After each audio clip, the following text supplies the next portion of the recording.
So welcome back to our YouTube channel mga master. So for today's video is magdi-DIY tayo ng solar power bank. So ang mga materials na gagamitin natin is una ay power bank. So kung meron kang lumang power bank dyan mga master is magagamit natin yan panggawa ng ating solar power bank. So itong gagamitin ko is luma din to. And then solar panel. So kung meron kayong mga luma nito is i-check nyo na lang din kung 5 volts by supply. Iba-iba kasi yung supply ng solar panel. So meron din yan sa mga online shop.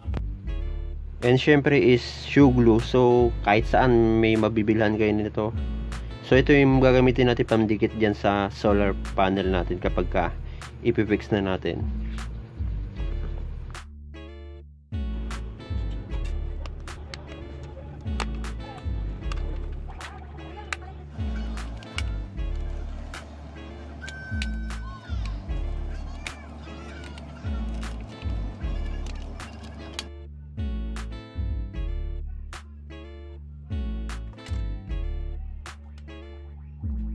Okay, so ito yung board ng power bank.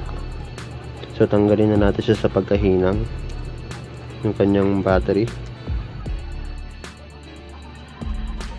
Okay, so itong solar panel natin mga master is hindi natin to irerekta sa battery terminal ng power bank.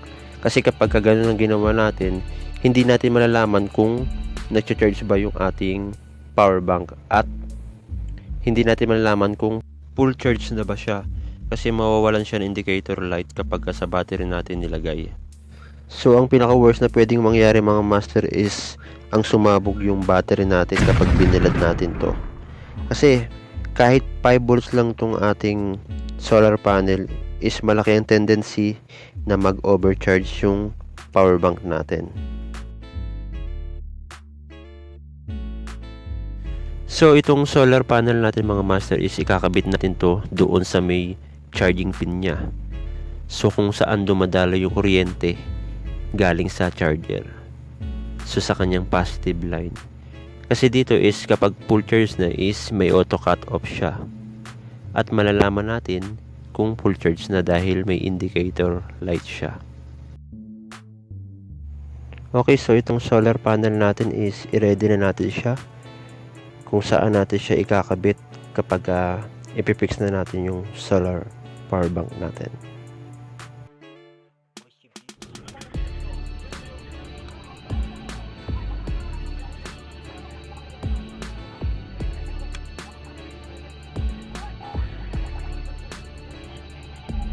Okay, so bubutasan ko siya para sa paglulusutan ng wire ng ating solar panel.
So yung positive ng ating solar panel mga master is ikakabit natin siya sa positive din ng charging pin kung saan dumadalo yung positive ng charger. So doon ko siya ikakabit. So dito sa kanan yan. Diyan ko siya ikakabit. Ayan yung kanyang positive line.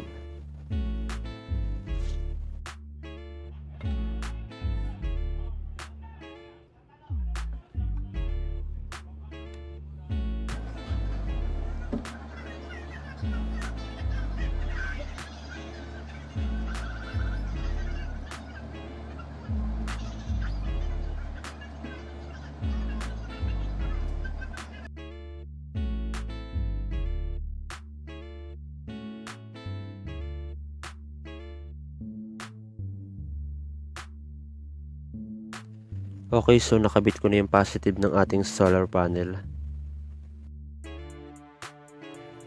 Okay, so i-check muna natin kung nag-short ba yung pagkabit natin ng kanyang positive line. So naka-diode mode ako. So i-check natin.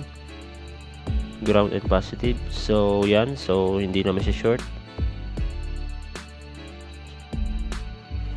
Okay, so okay naman yung ating pagkabit ng positive line niya. So doon naman tayo sa kanyang ground.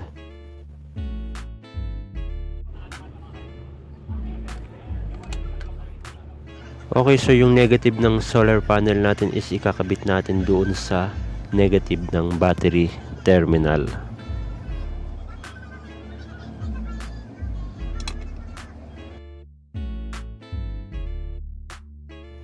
Okay, so nakabit na natin yung solar panel doon sa board ng ating power bank. So ang next naman is ikabit na natin yung kanyang battery.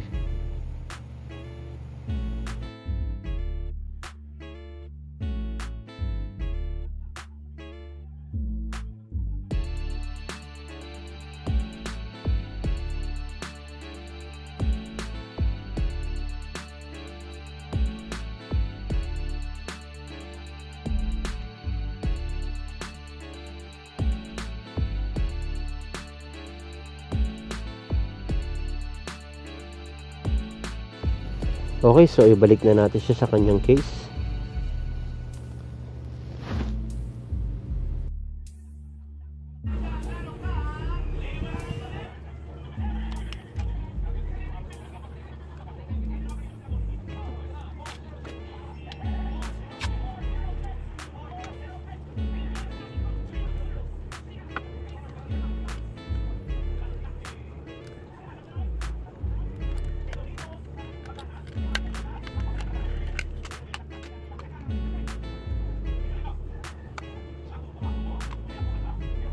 So subukan na natin siya ibilad kung magcha-charge ba yung ating ginawang solar power bank.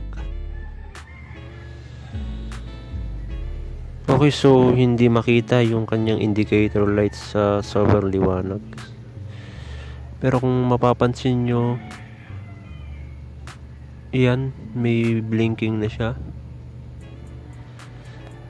So iaangat ko na lang uli yung kanyang kaha para makita nyo. Yan.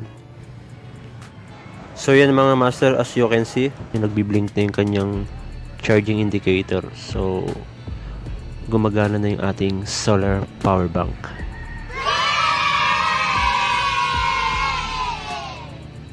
Alright. So ipipix na natin yung kanyang solar panel. So didikitan ko na siya ng shoe glue.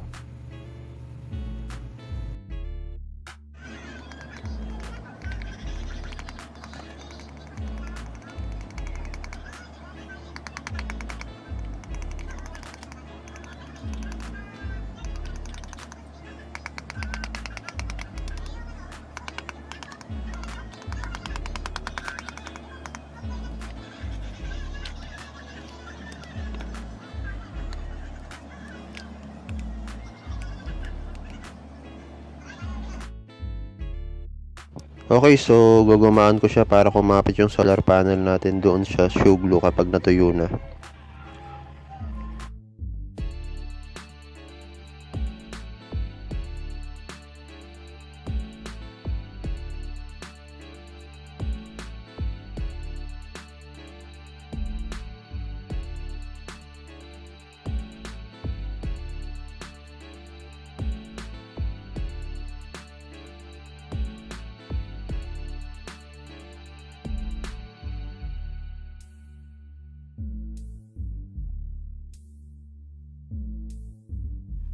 Okay, so okay na yung ating solar power bank mga master. So kung may natutunan kayo sa ating DIY is please like and subscribe para palagi kayo ma-update kapag may mga bago akong tutorial na i-upload. So yung solar panel ko mga master is nakuha ko lang din to sa mga lumang solar panel. So kung meron kayong mga ganito mga master is pwede na yan. So itest nyo na lang din kung 5 volts ba yung supply nya. So, salamat sa panonood mga master at hanggang sa susunod natin ng mga tutorial. God bless.